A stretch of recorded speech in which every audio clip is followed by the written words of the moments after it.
Empezamos a grabar y empezamos la clase de hoy día. Clase entonces de lengua y literatura. Ustedes ya lo saben, séptimo básico 2021, y hoy día ya estamos en la clase 28, que corresponde al miércoles 23 de junio. Estamos en la unidad 3, que corresponde, ¿cierto?, al tema del mito como texto original y fundacional, ¿cierto?, de la literatura universal y de la cultura también, para no ir muy lejos, al ladito. ¿Ok? Estábamos entonces, a propósito de estos viajes en el tiempo, estamos en estos dos actividades. Perdón, una actividad que tiene dos textos, eso sí. Lectura entonces de dos textos narrativos, un mito y un cuento, para evidenciar las relaciones que existen entre ellos y hacer una interpretación y darle también un valor. ¿Ya? A ver, estoy tapando lo que dice ahí. ¿Ok? Entonces, el propósito es que podamos hacer esta comparativa de estos dos textos literarios. Los dos son textos literarios, así que no vamos a caer en el juego de que son literarios o no literarios y esas dudas que puedan surgir. Los dos son literarios. Ahora, como son textos literarios y como están puestos a propósito en esta tarea, debe haber una relación más allá, ¿cierto?, de la relación propia de los textos literarios. Esa relación se llama intertextualidad, la vamos a ver, vamos a tratar de entender de qué se trata, los elementos constitutivos de cada uno de los textos, ¿cierto?, a propósito, y la vigencia que puedan tener para nosotros como historia. El perro se le está dando hecho la vida para. Pesado. Ok. Comenzamos. Perdón, faltan los objetivos. Objetivo aquí, hoy día se activan 3 objetivos. El objetivo 2, que tiene que ver con la reflexión sobre las distintas dimensiones de la experiencia humana a partir, ¿cierto?, de la lectura de textos literarios.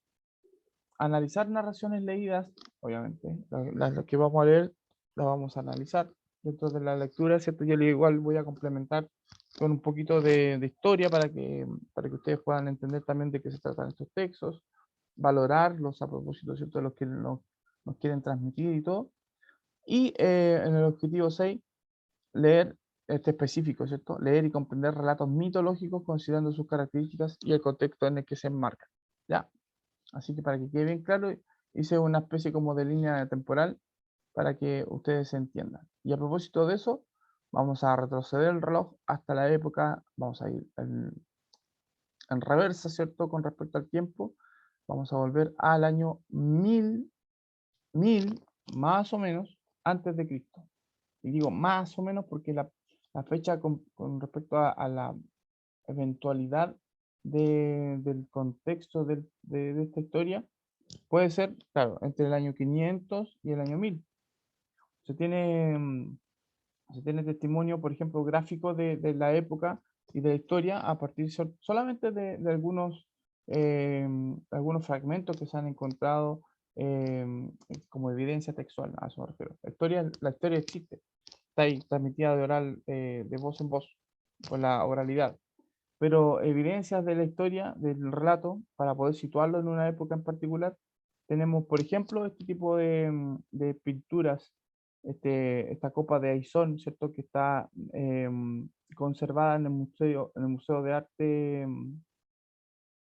perdón, el Museo Arqueológico de Arqueología Natural, ¿cierto?, de Madrid, ¿cierto? Esto es del siglo V antes de Cristo. O sea, por lo menos 600 años antes de que naciera Jesús, en el año 2000. O sea, son 2000 de aquí hasta el cumpleaños de Jesús, 2021 para ser más exacto, más 500, 600 por más. O sea, son 2600 años de antigüedad, por lo menos. Porque si existe esta copa, es decir que hay una historia, una historia que se contó y ellos dijeron, o sea, si existe este dibujo, ¿cierto? Entonces, alguien tiene que haber escuchado esta historia y ya tiene que haber hecho el dibujo, no al revés. ¿Se entiende? Bueno. Entonces, debe ser más antigua. Por eso yo le puse entre 600 y 1000, porque las historias se demoraban también en ser transcritas o ser pintadas, ¿cierto? Bueno, póngale 2600, entre 2600 y 3000 años de antigüedad, más o menos. Harto tiempo, harto viaje para atrás. Entonces, y eso con poca precisión. Todavía no estoy 100% seguro con respecto a la fecha y los arqueólogos tampoco lo están. O sea, si yo no estoy seguro, los arqueólogos menos. O sea, al revés. Si no están seguros los arqueólogos, yo menos. Ok. La historia cuenta que la historia está centrada sobre Teseo. Teseo, aquí, bueno, en la copa dice, ¿cierto? Teseo vence al Minotauro en presencia de Atenea. Ella es Atenea, diosa, ¿cierto? Él es Teseo, el que está sin calzoncillo, y el que tiene cabeza de vaca, ¿cierto? Es el Minotauro, ¿ya? Dentro del relato. No si se dan cuenta, Teseo no es un tipo muy fornido, así como si mató a un Minotauro porque el mismo era más grande que el Minotauro, musculosamente hablando, pero no es así. Algo pasó ahí. Teseo, hijo de Egeo, rey de Atenas, y de Etra, ¿cierto? Esos son sus padres. Ya los dos padres nos dicen inmediatamente que nuestro personaje principal es un noble, que es hijo de reyes, y me da la impresión de que también tiene alguna virtud heroica, ¿cierto? De hecho, la historia nos cuenta, no sé si sale aquí, mm, no, no sale. Pero el origen de Teseo, para que entiendan quién es Teseo. Cuando su papá, ¿cierto? Egeo estaba. De hecho, hay un mar que tiene el nombre del rey Egeo. O sea, puede que este rey haya existido, a fin de cuentas, que no sea solamente parte del relato mítico. Bueno, esa es harina harina de otro cristal. Dice la historia, ¿cierto? Es la historia mítica, que cuando Egeo se enteró que iba a ser papá, escondió en un lugar debajo de una roca gigante, ¿cierto? Un escudo, ¿cierto? Y una espada. Puso una tremenda roca sobre eso, ¿cierto? Y qué sé yo. Cuando nació su hijo, tenía como la edad más o menos de la adolescencia, era 17, 15, 17 años, eh, el hijo sin mucho esfuerzo, dice, ¿cierto? Subió la montaña, con una montaña, levantó la roca donde se supone que estaba estas armas, ¿cierto? Las sacó, ¿cierto? Obviamente, y se las presentó al papá. El papá ahí supo que Teseo era un superhéroe, pero tenía una virtud bien particular, porque era, aparte de ser intuitivamente despierto, era muy fuerte, tenía mucha fuerza. Bueno, Egeo había matado, ¿cierto?, al hijo de Minos, por lo que Creta fue sitiada, fue rodeada, ¿cierto?, por el ejército enemigo del rey Minos, que se vio rápidamente asolada, como está sitiada. Sitiar es como encerrar a la ciudad, ¿cierto?, amenazada con un ejército. O sea, imagínense que estemos en una situación como esa.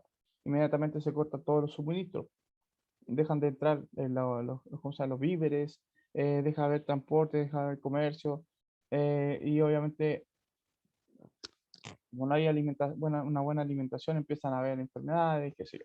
Bueno, eso pasó en esa época, sobre todo, estamos hablando más o menos 3000 años atrás. Por lo que Geo tuvo que aceptar las condiciones de Minos para poder liberarse un poquito y sobrellevar un poco el acontecimiento, la crisis. La ciudad de Atenas debía entregar, esa era la condición que había puesto el rey Minos, para poder resarcirse un poco de lo que había sucedido con respecto a la muerte de su hijo.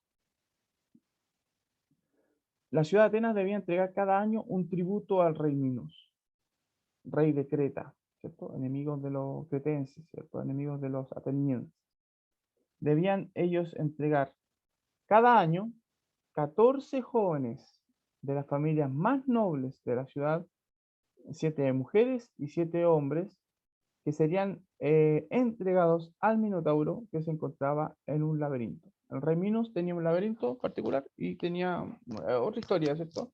Y un desliz por ahí que tuvo y como hijo le resultó un Minotauro. Pues ahí viene la idea, ¿cierto? De Minos y de Tauro, Minos Tauro, el hijo del rey Minos. Entonces, como era un monstruo, un adefesio, él lo encerró en un laberinto. Y no dio nada mejor que tomarlo, tenerlo como un arma, ¿cierto? Una cosa así. Una forma, digamos, de asustar a sus enemigos.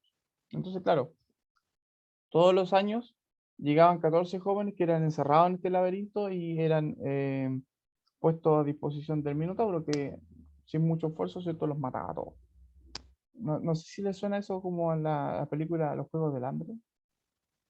¿Se acuerdan que los Juegos del Hambre era como algo parecido? Que tenían que entregar 2 jóvenes tributos, ¿cierto? 2 tributos, cada distrito, a propósito para los Juegos del Hambre. Y fíjense, Juegos del Hambre, Atenas sitiada, ¿cierto? Asolada por el hambre, las enfermedades. Condición extrema en la que el rey de Atenas, ¿cierto? Egeo, tuvo que negociar con Minos y Minos le dijo, ya, que así como, mira, para que nosotros soltemos un poco la amarra y que no estén tan agobiados con esto, eh, te pongo como condición que me entregues 14 jóvenes para que sean sacrificados, porque literalmente eran para eso, para ser sacrificados. ¿Ya? Ok, ahí tenemos, ¿cierto? Una idea de cómo era Atenas en esa época, más o menos, ¿cierto? De esta época esplendorosa de Grecia, ¿cierto? De la Grecia clásica, quedan algunos edificios todavía de pie. Si ustedes viajan a Grecia, seguramente van a encontrar ahí los guías turísticos les van a ir mostrando lugares, ¿cierto? Tan nobles como el Parteón, que está aquí arriba, ¿cierto? Este edificio gigante que está ahí todavía tiene algunas columnas de pie y otros muros, ¿cierto? Y qué sé yo. De esa época, o sea, estamos hablando de 3000 años atrás, por lo menos. Ok. Y ahí tenemos una idea de lo que es un laberinto. Un laberinto que puede ser más inmenso. Ahí vemos, ¿cierto? Un hombre vaca, un hombre toro, ¿cierto? Que tiene un cadáver en sus brazos. Ok. ¿Dónde entra Teseo?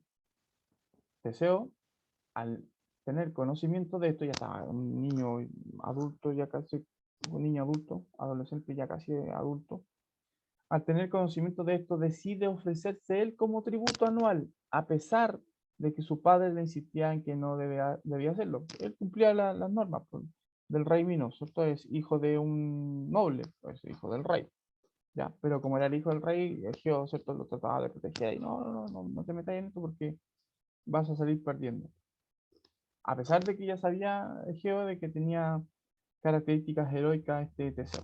Bueno, de todas maneras, pues, la aprehensión y el cariño del papá trató de impedirlo, pero, Teseo logra convencer a su padre, afirmándole que si tenía éxito y conseguía volver, pondría velas blancas en su barco y si había fracasado, las velas de su barco serían de color negro. ¿Ya? Ok. Tranquilidad del papá. Ok. Ahí tenemos una ilustración, ¿cierto?, de esta misma hazaña. Al llegar a Creta, vamos a hacer chiquitito, el propio rey Minos los examinó para confirmar que servían como sacrificios humanos. Teseo, al encontrarse en la corte, conoció a la hija de este, ¿cierto? A la hija del rey Minos, Ariadna, de quien se enamoró perdidamente. Ella se enteró del objetivo que tenía Teseo y habiéndole enamorado también, habiéndose enamorado mutuamente, ¿cierto? Decidió ayudar a Teseo, porque una cosa era enfrentarse al Minotauro y otra cosa, o entrar al laberinto, enfrentarse al Minotauro, ¿cierto? Y otra cosa muy diferente era salir del laberinto, que también es una trampa mortal, o sea, perderse en ese tremendo laberinto, esa tremenda trampa. Bueno, entonces ella decide ayudarle. Y a pesar de que lograse matar al Minotauro, ¿cierto? Salir del laberinto sería una tarea imposible. Por lo tanto, ella le entregó un ovillo de hilo de oro. ¿Para qué le va a servir el hilo de oro? Vamos a ver para qué. Ok. Entonces, cuando entró en el laberinto, Teseo fue desenrollando el ovillo para después encontrar la salida. Es como una suerte de caminito, ¿cierto? Que le dio el hilo dorado. Al encontrar al Minotauro, lo primero que hizo fue dar rodeos para tratar de agotar a Bestia. Y una vez que el Minotauro estuvo agotado, se enfrentó a él hasta que expiró. O sea, pelearon hasta la muerte. Después fue siguiendo el hilo que había dejado, ¿cierto? Amarrado a alguna cosa fuera del laberinto. Y siguiendo el hilo, ¿cierto? Pudo salir de esta trampa. ¿Ya? Y encontró luego la salida, ¿cierto? Y encontró a su amada y fueron felices para siempre. Eso dice la historia. Ah, no dice eso. Pero ¿Y alcanzaron el a ser rey qué felices. hizo con él? No, pues, cumplió su misión, pues. Sí, el castigo era, el castigo, la imposición era solamente que se ofrecieran como sacrificio, pero nunca, él nunca pensó que iban a derrotar al Minotauro. ¿A quién?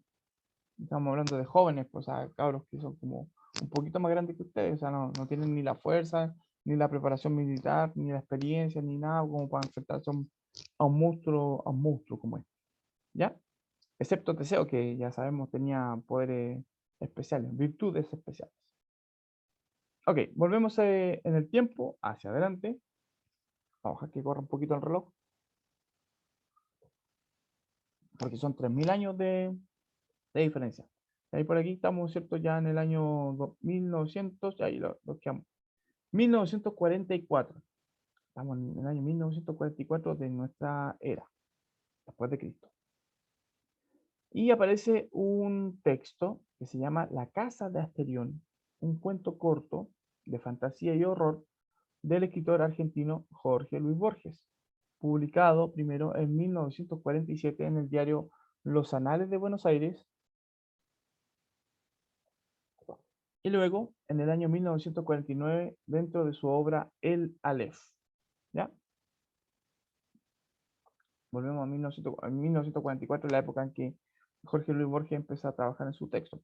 47 cuando fue publicado en primera instancia y 49, ¿cierto?, en el libro El Aleph, que es donde ustedes pueden encontrar este cuento hoy en día. Al igual que muchas de sus obras, muchas de las obras que escribió Jorge Luis Borges, se ve una historia popular popular porque todo el mundo la conocía. Todo el mundo sabe de que Minotauro es una figura mítica, es un monstruo mítico muy conocido, ¿cierto? Es muy representado, qué sé yo. Por eso es popular. A través de una lente diferente esta vez, ¿cierto? Lo que él nos muestra como historia, lo que vamos a leer a continuación como cuento, es algo distinto, de una versión como una versión B de la versión clásica, ¿cierto? Del mito, a pesar de que hay muchas interpretaciones del mito y qué sé yo, porque fue recogido del relato oral, pues, ¿se entiende lo que quiero llegar? El tema es que él le ofrece una versión diferente de esta historia, ¿ya? A través de este cuento. Una versión distinta, una interpretación diferente de los acontecimientos. En la línea de Edgar Allan Poe, o Poe, ¿cierto? La historia comienza con un monólogo de un personaje socialmente inusual y al final añade un giro inesperado a la historia. ¿Ya? Ahí tenemos entonces a Jorge Luis Borges, Jorge Francisco Isidoro Luis Borges, nacido, ¿cierto?, en agosto de 1899 y fallecido él, ¿cierto?, en junio de 1986. Conocido como Jorge Luis Borges, destacado escritor de cuentos, poemas, ensayos argentino, extensamente considerado una figura clave tanto para la literatura en habla hispana como para la literatura universal. Fue candidato así como serio a ganar el Premio Nobel de Literatura, pero lamentablemente no, por un tema de política, ¿cierto? Una razón política más que nada, un peso político, no se lo pudo ganar. ¿Ya? Hay una historia que más adelante les voy a contar. Entonces tenemos la portada del libro, el Aleph, donde está contenido, ¿cierto?, este cuento. El Aleph es como un punto como de convergencia temporoespacial, como muy extraño esto, como una especie de agujero negro, una cosa así, ¿cierto? Donde dice el cuento, ¿cierto?, que una persona se asoma y ve como el universo completo, todo el tiempo, el pasado, el futuro, como una locura. Y ahí tenemos, ¿cierto?, una imagen de Jorge Luis Borges. ¿Ya? Ok. La casa de Asterión. Vamos a leer entonces esta imagen es muy... Profe, Dígame. ¿Aló? De hecho, dice que si uno cae en un agujero negro, cambia el espacio-tiempo y uno cae, cae, cae, cae, cae y puede llegar a otra galaxia. Dicen. O sea, son como las especulaciones que pueden haber. Nadie lo ha hecho Y todavía. que al comienzo no te mueres, pero te empieza a ahogar, ahogar, ahogar y te mueres. Puede ser, ¿ah? Qué locura eso. Sí, pues sería como... O te descompone, así como, así como materia oscura, no sé. Algo así hay en los agujeros negros. Bueno, la casa de Asterión. Fíjense en la imagen porque esto es muy importante para entender el cuento. Es como yo, por eso les digo, es un hombre vaca, porque las vacas en general son menos agresivas que los toros, ¿cierto? Es como un hombre más como, o un toro como más resignado, no sé, como algo extraño ahí, ¿cierto? Pero todavía es un monstruo, a eso me refiero. Es un híbrido. Bueno, ahí tenemos, ¿cierto? Otra imagen otra ilustración del laberinto y de el Minotauro. Está ahí rodeado, ¿cierto? De huesitos, de calacas. La casa de Asterión, dice el texto. Y la reina dio a luz un hijo que se llamó Asterión. O sea, el Minotauro se llama Asterión. ¿Ya? Apolodoro, Biblioteca 3 y 1. Dice, sé que me acusan de soberbia y tal vez de misantropía y tal vez de locura.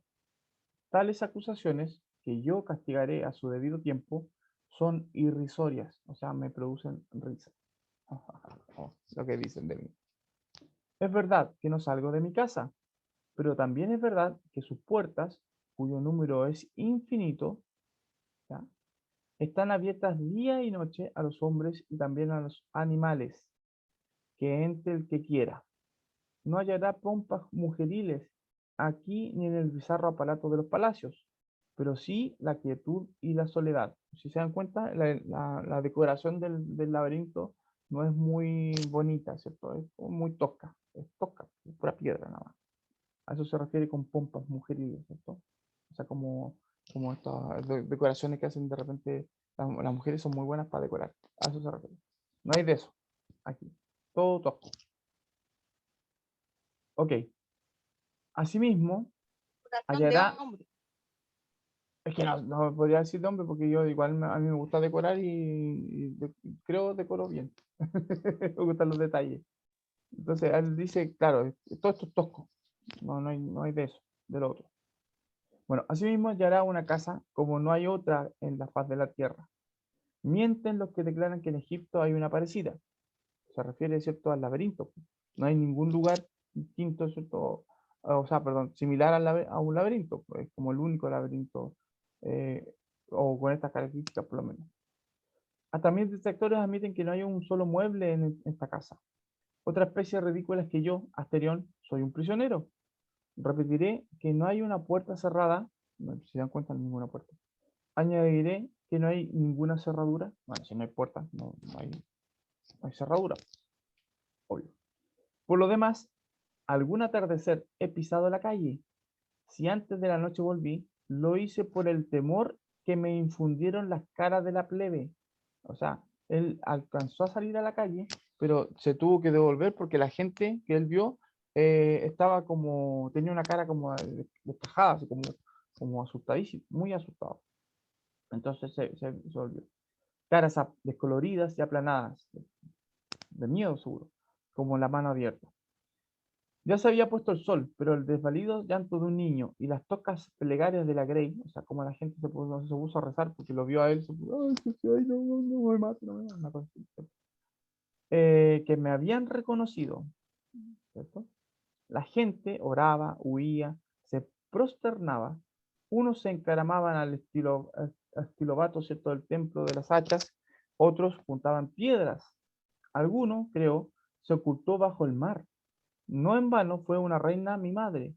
No puedo confundirme con el vulgo, aunque mi modestia lo quiera. O sea, la gente como que lo veía y agarraban piedras y se asustaban, se tiraban al suelo, se subían a las columnas, a los árboles, arrancaban, se ponían a llorar. Daba miedo. Él no sabía, pues, porque él no tiene nociones del miedo, pues. Él no siente miedo, entonces no puede ser empático, digamos, con ese sentimiento. Aparte que está solo en este laberinto, en esta casa. Dice, acuérdense que él dice que está solo. la quietud y la soledad. ¿Ya? Porque sigo. El hecho es que soy único. No me interesa lo que un hombre pueda transmitir a otros hombres. Como el filósofo, pienso que nada es comunicable por el arte de la escritura. Las enojosas y triviales minucias que no tienen cabida según en mi espíritu, que está capacitado para lo grande. Jamás he retenido la diferencia entre una letra y la otra. No sabe leer, no sabe escribir, pero escuchó cierta historia del filósofo. Cierta impaciencia generosa no ha conseguido que yo aprendiera a leer. O sea, es medio bruto. ¿Para qué estamos con No cosas? sabe leer, pero está escribiendo. Es que está contando la historia. Nosotros la estamos leyendo. No sabemos si la escribió él. Ojo con eso. A veces lo deploro porque las noches y los días son largos. Él está contando, esto es un relato nomás. O sea, no necesariamente lo escribió él. Claro que no me faltan distracciones. Semejante al carnero que va a embestir, corro por las galerías de piedra hasta rodar al suelo mareado. Me agazapo a la sombra de un aljibe o a la vuelta de un corredor y juego a que me buscan. Hay azoteas desde las que me dejo caer hasta ensangrentarme y a cualquier hora puedo jugar a estar dormido con los ojos cerrados y la respiración poderosa. A veces me duermo realmente, a veces ha cambiado el color del día cuando abro los ojos. Pero de tantos juegos el que más me gusta es el del otro exterior. Finjo que viene a visitarme y que le muestro la casa. Con grande reverencia le digo, ahora volveremos a la encrucijada anterior, o verás cómo desembocamos en otro patio. Y bien decía yo, ¿cierto? O bien decía yo que te gustaría la canaleta, y ahora verás una cisterna que se llenó de arena, o ya verás cómo el sótano se bifurca, etc. Tenemos como mostrando la casa. A veces me equivoco y nos reímos buenamente los dos. O sea, como que está un poco como que se le está un poco tocado el Minotauro de estar tanto rato solo. Ahí, ¿cierto? Tenemos otra imagen de Minotauro, para que se den una idea. Ok, no solo he imaginado estos juegos, también he meditado sobre la casa. Toda la casa, todas las partes de la casa, están muchas veces. Cualquier lugar es otro lugar. No hay un aljibe, un patio, un abrevadero, un pesebre, sino son 14 es decir, son infinitos, porque 14, la idea de 14 dentro de la numerología es como infinito. ¿Cierto? Son 14 los pesebres, abrevaderos, patios, aljibes. La casa es del tamaño del mundo, según él. Mejor dicho, es el mundo, porque el lugar donde él está viviendo no existe otro lugar, no puede salir de ese lugar. Sin embargo, a fuerza de fatigar patios con un aljibe y polvorientas galerías de piedra gris, he alcanzado la calle y he visto el templo de las hachas y el mar. Eso no lo entendí hasta que una visión de la noche me reveló que también son 14, es decir, infinitos, los mares y los templos. Él tuvo una visión y se dio cuenta que el mundo también es un universo infinito. Todo está muchas veces, 14 veces, pero dos cosas hay en el mundo que parecen estar una sola vez. Arriba, el intrincado sol, solito, abajo, Asterión. O sea, está el sol arriba y él está abajo. Pero todo lo demás parece que es eterno. Quizás yo he creado las estrellas y el sol y la casa, la enorme casa, ¿cierto? Pero ya no me acuerdo. Cada 9 años entran en la casa 9 hombres para que yo los libere de todo mal. Oigo sus pasos o su voz en el fondo de las galerías de piedra y corro alegremente a buscarlos. La ceremonia dura pocos minutos. Uno tras otro caen sin que yo me ensangriente las manos. Donde cayeron quedan, y los cadáveres ayudan a distinguir unas galerías de las otras. Ignoro Se quiénes mueren son. de susto. ¿Ah? Se mueren como de susto. No, pues los mata él, porque lo agarra y si es un tremendo monstruo, pues él. Ah, pero él quiere jugar, pues no lo hace a propósito. Sí, pues él dice que él cree que es un juego, porque vienen gente así como, él dice sí, que son 9, y cada 9 años, ¿ya? Entonces, esa es una diferencia con respecto al mito. Acuérdense que el mito es cada año y son 14. Entonces hay una diferencia de números. Ahora, sabemos que el Asterión no tiene el Minotauro no tiene muchas nociones con respecto a la realidad, así que puede que esté él equivocado. Eso también Lo vamos a analizar después. La cosa es que la gente entra y lo agarra y los mata así lo va a abrazar y lo aplasta, ¿cierto? No los puede contener su fuerza. Y los cadáveres sirven para diferenciar un lugar de otro, ¿cierto? No sé por qué Dice, quiero a mi amigo. claro, ignoro quiénes son, pero sé que uno de ellos profetizó, o sea, está hablando de los humanos, uno de los humanos profetizó, o sea, vaticinó en la hora de su muerte, que alguna vez llegará mi redentor, alguien que lo va a liberar. Uno de los que va a entrar lo va a liberar.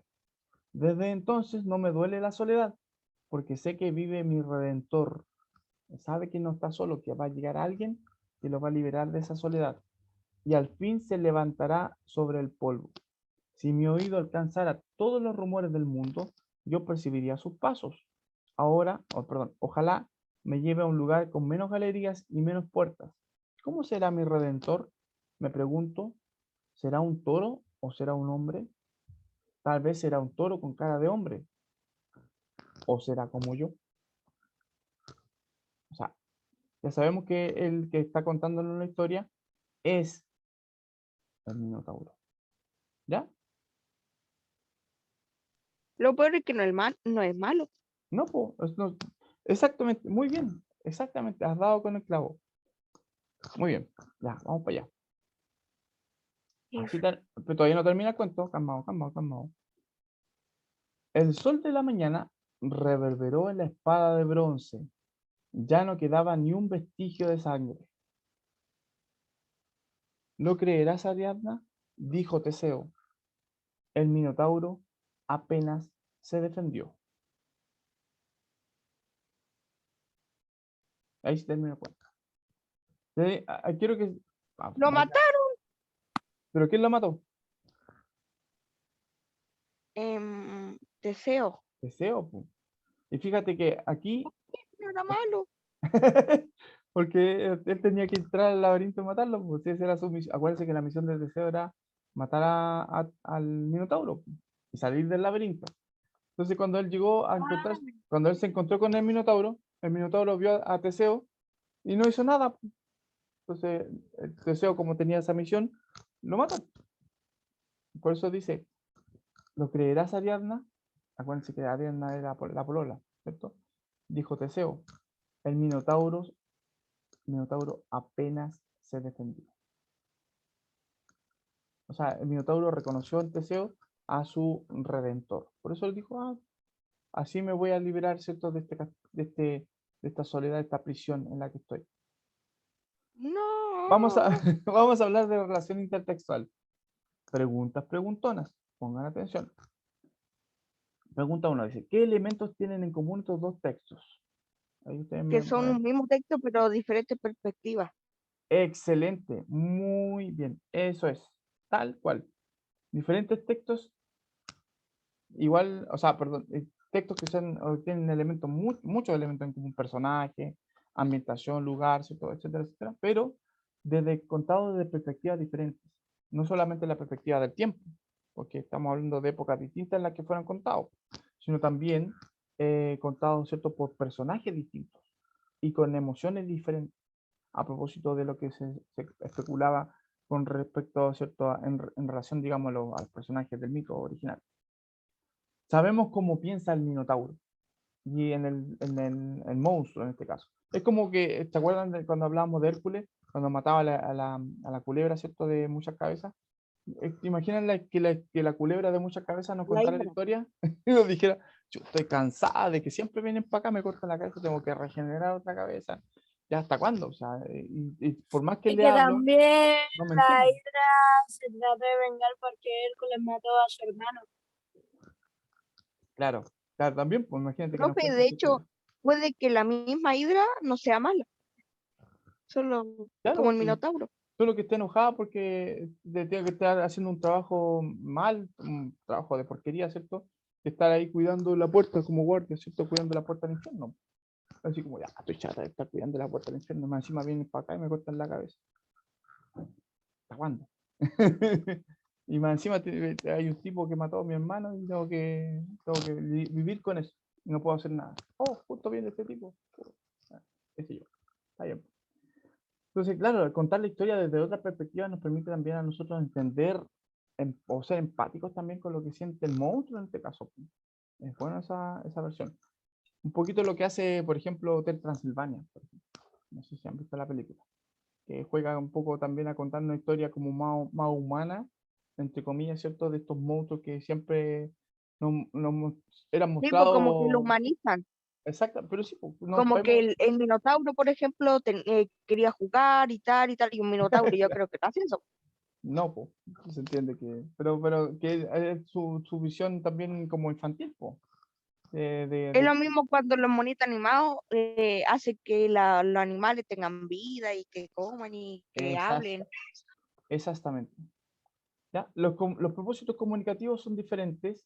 Bueno, los dos son cuentos, pues igual tratan de contar una historia, o sea, tienen el elemento narrativo importante, ¿cierto? De contarnos un hecho, una historia, ¿cierto? ¿Qué sé yo?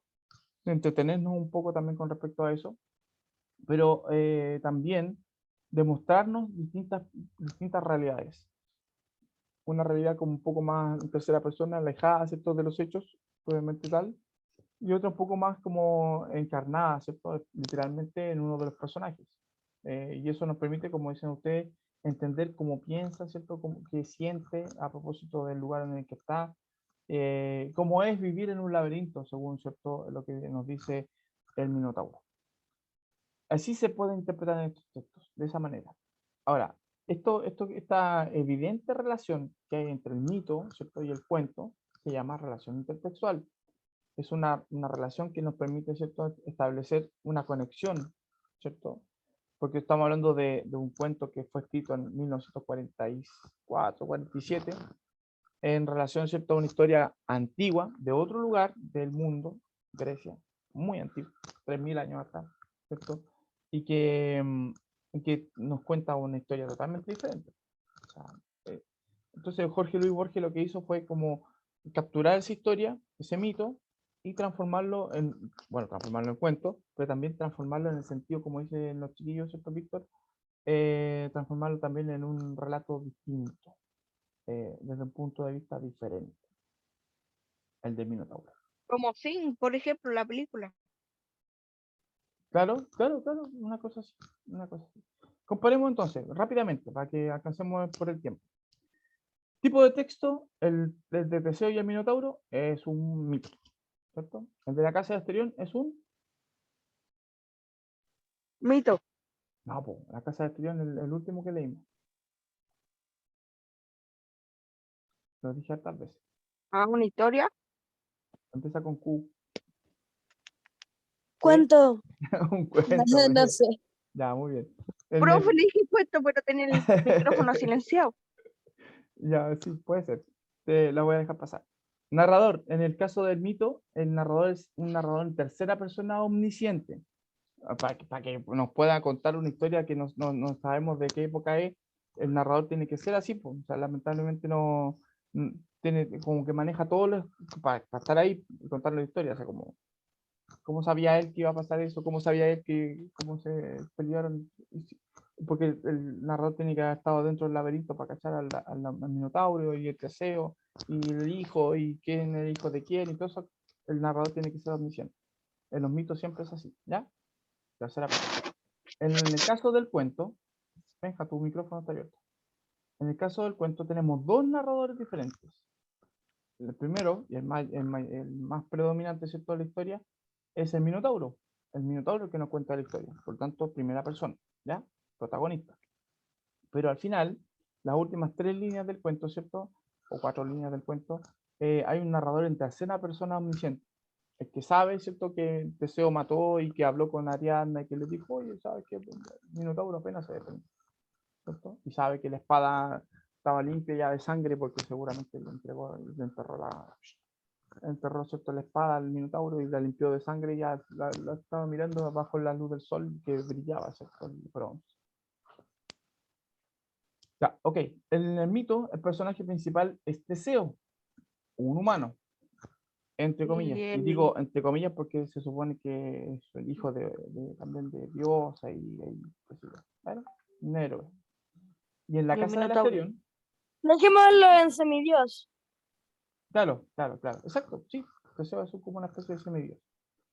En la casa de Asterión, el cuento nos muestra, ¿cierto?, a un monstruo, un minotauro, como dicen ustedes, ¿cierto? Y digo monstruo porque, entre comillas, también no sabemos exactamente si un monstruo, ¿no? Porque por cómo él habla, por cómo él se expresa, qué sé yo, por lo que siente, qué sé yo, ¿cierto? Parece más que un ser atrapado en esta apariencia monstruosa, como Frankenstein. No sé si han cachado esa historia. También, pues, Frankenstein cuando empieza como a tener conciencia de sí mismo, se da cuenta que es un monstruo, pero sus sentimientos, su forma de ser, su aspecto, ¿cierto? Lo separa de la gente. Es más o menos Sí. parecido a lo que sucede con el Minotauro. Él no quiere ser malo, pero está hecho, ¿cierto?, de cadáveres, pues, o sea, ¿qué más quieren que sea? Una cosa así. El Minotauro también, pues, yo sé, ¿qué quieren que sea? Yo soy un toro, pues, o sea, los toros se comportan así brutalmente, no tienen mucho raciocinio, ¿cierto? No, Entonces, ¿qué esperan? ¿Qué esperan de mí? Aparte, soy humano y los humanos también somos medio tosudos, ¿cierto? Más si son masculinos, eso es humano. Datos sobre el autor, en el caso de Teseo y el Minotauro, el mito, ¿cierto? No tenemos datos del autor. Sabemos que el texto es un relato que se fue transmitiendo de voz en voz. El autor es anónimo. En el caso de La Casa de Asterión, sabemos que el autor es Jorge Luis Borges, que es un argentino, bla, bla, bla, y todo lo que les leí, ¿cierto?, con respecto a su historia. Alguien conocido, que tiene una historia, que él generalmente jugaba con estos relatos o transformaba estos relatos a propósito, ¿cierto?, de las perspectivas. En el caso del mito, el sentido de interpretación del texto es que es básicamente contar la proeza de un héroe. El hecho, ¿cierto?, heroico de Teseo de hacer justicia por el hecho, ¿cierto?, de que cada año se sacrificaban 14 jóvenes, porque sí nomás, o sea, por un tema de un capricho, ¿cierto?, del rey Minos, a propósito de él considerar 14 vidas, ¿cierto?, todos los años, equivalente, que hacen como la justicia con respecto a la muerte de su hijo, que murió también en una batalla, o sea, tampoco murió así como a la mala. Bueno, en el caso del Minotauro, de la casa de Asterión, se habla de la soledad, de la marginación, por el hecho, ¿cierto?, del aspecto físico, de la discriminación, podemos decir, ¿cierto? Y obviamente también de darle un sentido a la existencia de este ser único. Él dice, yo soy único, no existe otro Minotauro, soy el único que hay, y soy tan único como el sol. ¿Cierto? Yo aquí abajo, el sol allá arriba, nadie más. Lo demás todo se puede multiplicar muchas veces, infinitas veces, pero solamente hay un Minotauro. Esa soledad que él siente, ¿cierto? Lo lleva a ese extremo de cuestionar su existencia. ¿Por qué estoy aquí? ¿Por qué me atraparon aquí? ¿Por qué estoy en un laberinto? ¿Por qué mi casa es un laberinto, no otra cosa? Los espacios también son importantes. De hecho, fíjense que en el caso del mito, el espacio en el que se desarrolla la historia es un laberinto sin ser muy relevante. De hecho, como trampa, es fácilmente sorteable porque Teseo recibe ayuda de Ariadna, Ariadna le entrega un hilo de oro, ¿cierto? Él se va desenrollando el hilo y sabe cuál es la salida porque sigue el hilo después y llega para afuera. En el caso del cuento, de la Casa del Exterior, el laberinto se representa como el universo, como lo eterno. La soledad que siente el Minotauro puede ser la soledad que podamos sentir nosotros también al vernos como seres únicos e irrepetibles también, ¿cierto? Entonces, el universo es nuestra casa. Imagínense lo inmensa que es nuestra casa. Más allá del espacio en el que nos vivimos físicamente, ¿cierto? Concretamente, como es lo que estoy yo en mi casa. Pero el ser humano, la humanidad, lo solitario que puede ser para el ser humano, piensen en eso, en el espacio. Por eso les puse esa imagen al principio, ¿cierto? Del espacio sideral, así como lo inmenso que es el universo, y ahí vivimos nosotros. O sea, ahí tienen esa cosita chiquitita, el planeta Tierra. Wow. Ok. Eso sería entonces, chiquillos, para que entiendan. Los felicito porque participaron muy bien, como dice el Minotauro. Muy bien. ¿Ya? Excelente. Esa imagen del Minotauro me gustó mucho. Como más lo que yo pienso que podría ser un Minotauro. Un toro. Recuerden, entonces, en el epílogo, lo que aprendimos hoy día, aprendimos la relación intertextual, básicamente, ¿cierto? ¿Cómo se puede integrar estos aprendizajes? Lo vamos a ver. Ojo, que las relaciones intertextuales siempre están ahí en todo. Y en este caso en particular, mañana en la clase que vamos a ver a propósito de Dr. Jekyll y Mr. Hyde, vamos a ver que esta historia del Dr. Jekyll y Mr. Hyde también es una historia que ha sido reversionada muchas veces por muchos escritores, artistas, pintores, dibujantes, incluso en el cine, como esta película, ¿cierto? Y ahí tenemos a Dr. Jekyll y Mr. Hyde, el desdoblamiento de estos personajes. Entonces, hasta mañana, chiquillos. Muajajajaja. Ahí dice, "Ay, chispas". Chao, profe. Cuídense, mañana clase especial, recuerden, no se pierdan la clase de mañana. Cuídense harto. Gracias por Chao. participar. Nos vemos. Chau, chau. Que vaya bien. Igual.